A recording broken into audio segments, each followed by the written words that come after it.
बिस्मिल्लाहिर्रहमानिर्रहीम अस्सलाम वालेकुम दोस्तों तानू गल सुनाउण लगा वीडियो चंगी लगे लाइक कमेंट शेयर जरूर करना। गल बड़ी वधिया वीडियो पूरी वेखियो। बाबा गल सुनी पूरी।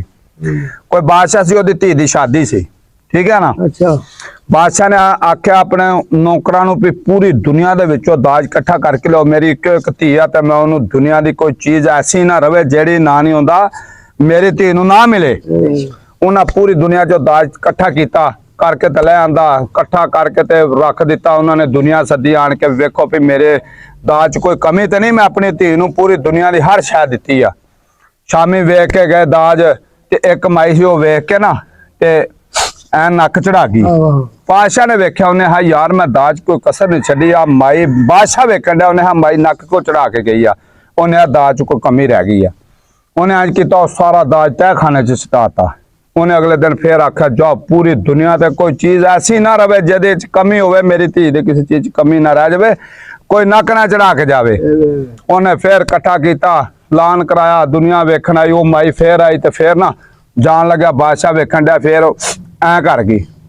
बादशाह ने दाज फिर कमी है। उन्हें फिर पूरे दाज तय खाने छुटाता, फिर पूरी दुनिया जो दाज इकट्ठा किया। उन्हें दाज च कमियां कोई शावां पूरियां करो, शावां पूरियां नहीं गईयां। उन्होंने फिर जी शुरू कर दिता काम चोना, पूरी दुनिया जो दाज इकट्ठा किया। दाज इकट्ठा करके फिर ऐलान कराया भी आ जाओ जिन्ना दाज वेखना। फिर जो आए तो वेंदी गई दुनिया बड़ी खुश हुई भी कोई चीज की कमी नहीं। वो माई वेख्या तो उन्हें फिर ना ऐ नक चढ़ाया तो फिर टुर पी। बादशाह ने आवाज मारे, उन्होंने आवाज मारे, उन्हें मैं 3 वारी दाज मुकाया, मैं पूरी दुनिया के उत्ते ना कोई शादी कसर नहीं छड़ी भी मेरी धी नूं कोई कमी ना रवे। समझ आई ना। ते तू जड़ा नक चढ़ाउणी केड़ी चीज की कमी आ? उन्हें बादशाह सलामत कमी तो किसी चीज की नहीं, मेरी आदत है मैं नक चढ़ाउणा। ते बाबा कईयां दी वैसे आदत हुंदी आ, किसी नूं वेख के जरदे नहींगे। दोस्तों गल ते समझ आई होवे तो लाइक कमेंट शेयर जरूर करना।